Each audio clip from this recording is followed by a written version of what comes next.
what do you do on a rainy day? This is what I'm going to do. I'm going to do the bake part of my Woolley hollow shoot that I did down in Arkansas. I'm going to show you focus stacking, and then I'm going to take you through a focus stacking and a complete edit on one of the images.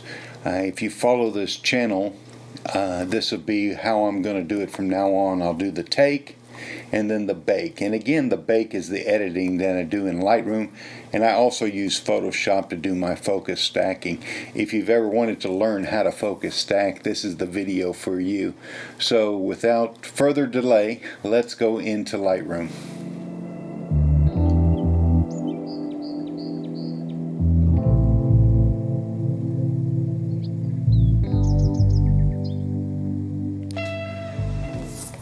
So here we are in Lightroom, and I've got the two images that I want to show you. The first one, this one right here, now it looks light on the screen. It is light because I use exposure to the right, and I'll show you later in another video what that means. So here's the first exposure that I made, and if we look at the foreground right here, let's see if you can see that this area is in focus, but this area is not. In the second exposure, you can see that this area is in focus, but the foreground's out of focus. And this one's going to be a little harder to see, but I focus clear back here in the background.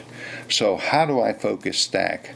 So the first thing I'm going to do is make corrections on these. Now this is the raw image out of camera, with the only exception is that I use my preset called normal development. And what normal development is, and I'll put it on this one, doesn't have it, is things that I do all the time. Highlights, shadows, I leave the color alone, I add some texture and clarity. Let's see, lens correction, I remove chromatic aberration, and then also enable profile for this Nikon lens. First of all, it's overexposed. So I'll go back to my basic panel and take my exposure down. Okay, and then I'll play with my highlights, play with my shadows, and then I have a trick where I hold down the Option key on a Mac, and I'll take my whites and move them to the right until I get there. See on the screen the little bit of white showing there, and then I'll do the same with the black, a little bit of black showing. Now color is, I usually get my exposure right and then I go to color. It looks like it's a little green, so I'll add some magenta.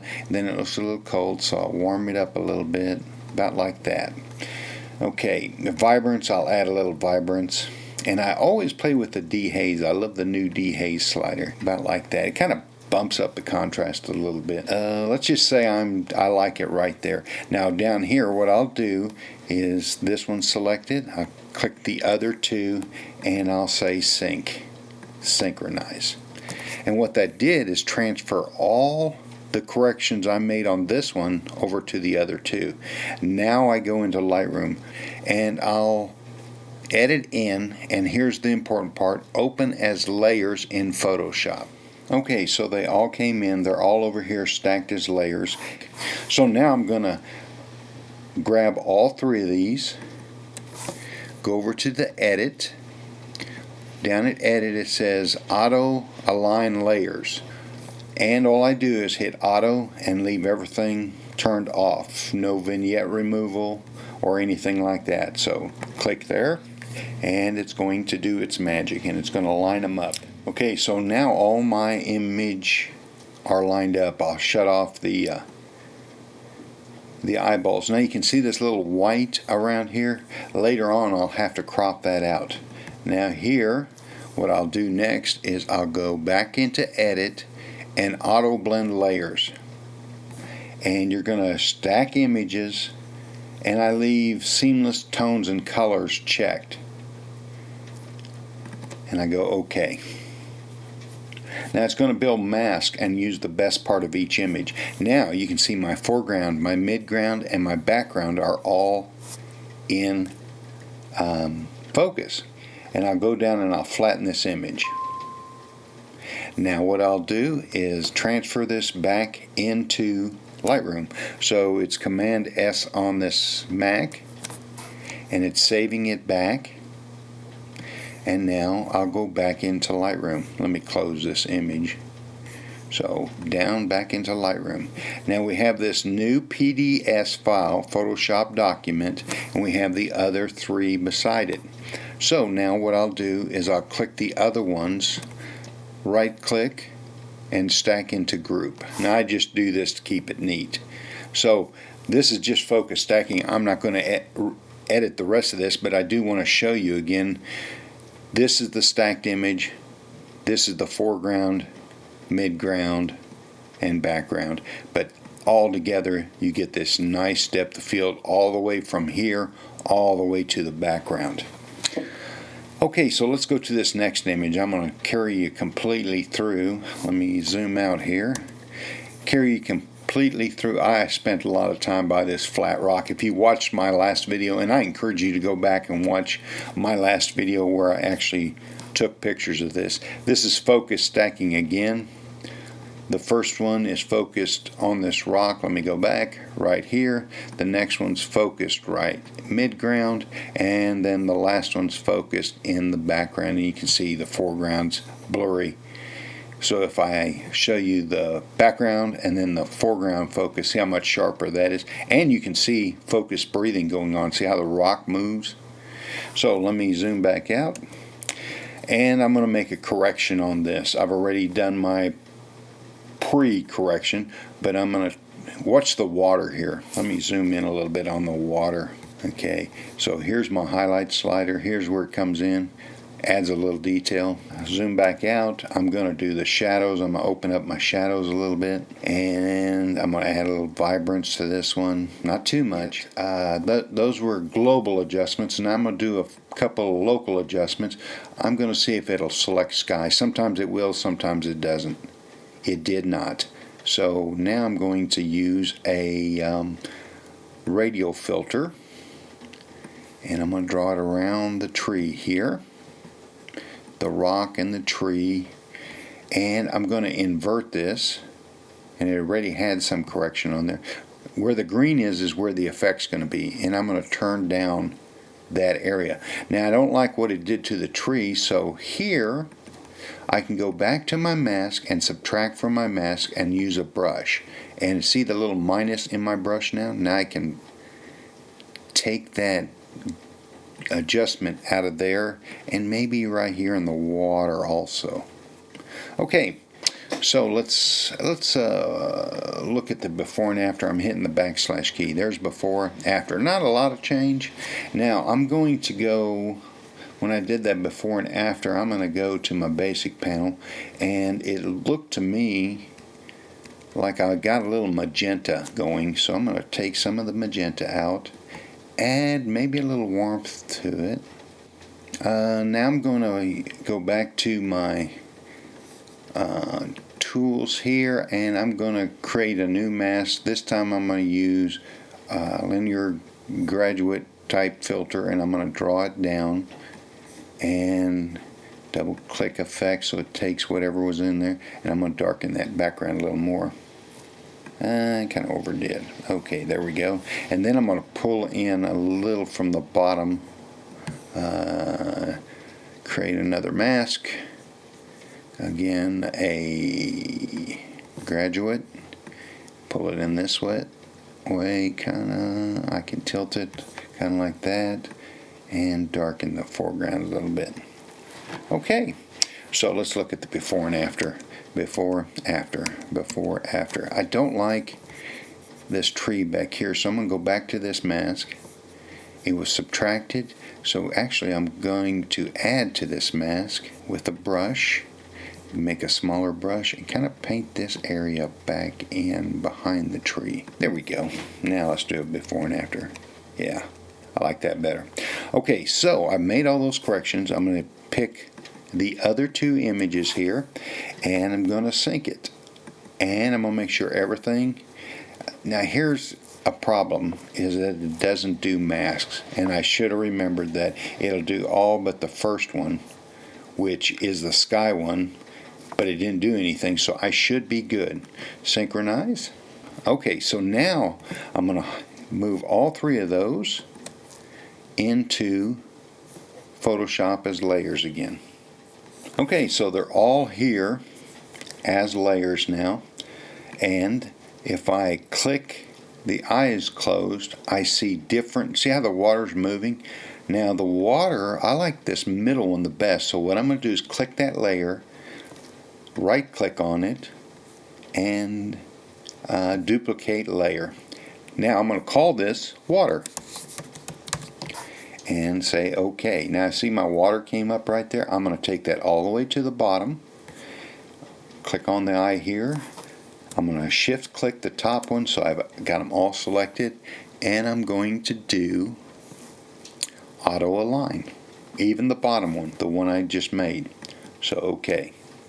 Now I know there's a lot of movement in this. Now I got white around. Can you see that white right there? If I shut off the top layer, the third layer, the fourth layer, you can see that the white line gets bigger. Now you can crop this out later, but I go ahead and crop this out right now. So I'm gonna get my crop tool, and I'm just gonna pull this in. Now one of the guys who follows me on Facebook, he did a beautiful square crop on this, but just for demonstration purposes I'm going to leave it like that. So I double click. So I don't have the bottom one selected, but this time I'm going to go to File, Edit, Auto Blend. So it made the mask that it needs. This one didn't have to pick a lot. I had plenty of depth of field for the wide angle, but it's still added in certain places. Now I'm going to right click on here, and I'm going to merge those layers.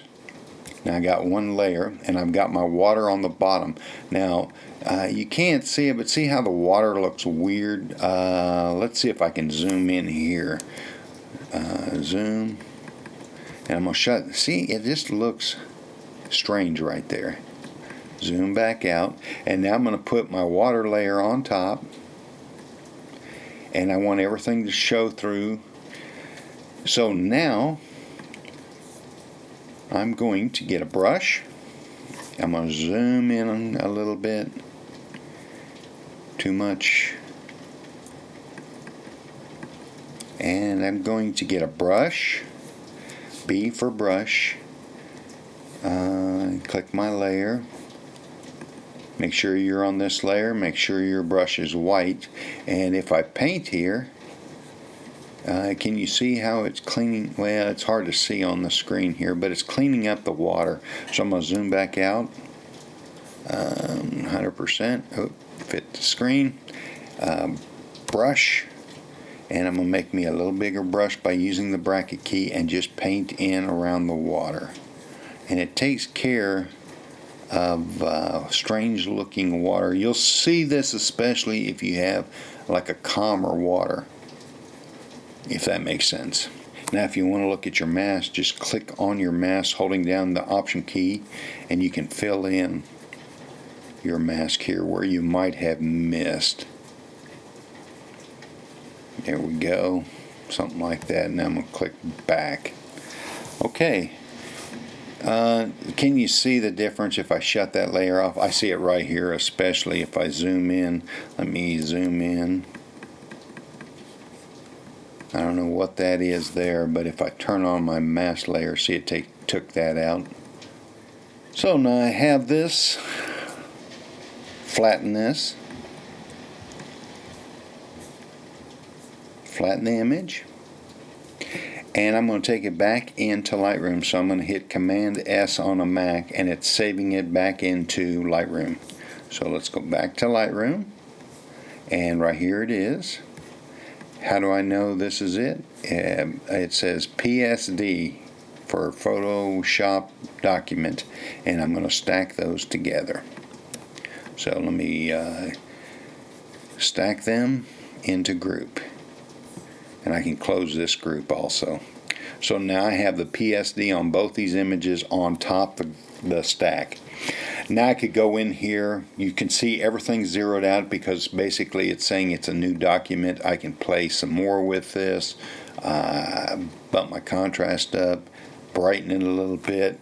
I may do another kind of vignette on it.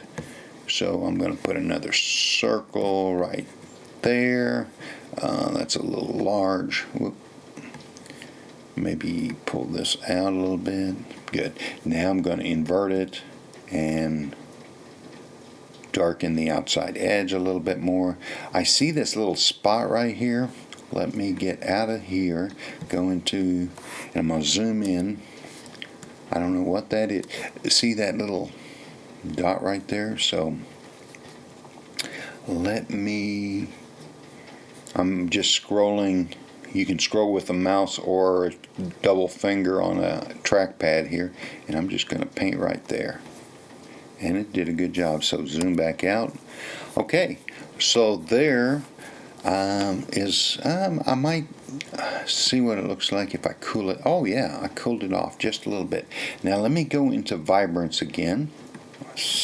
I like it right there. Now this area right here bothers me a little bit, so what I'm going to do is I'm going to do a new mask. I'm not sure.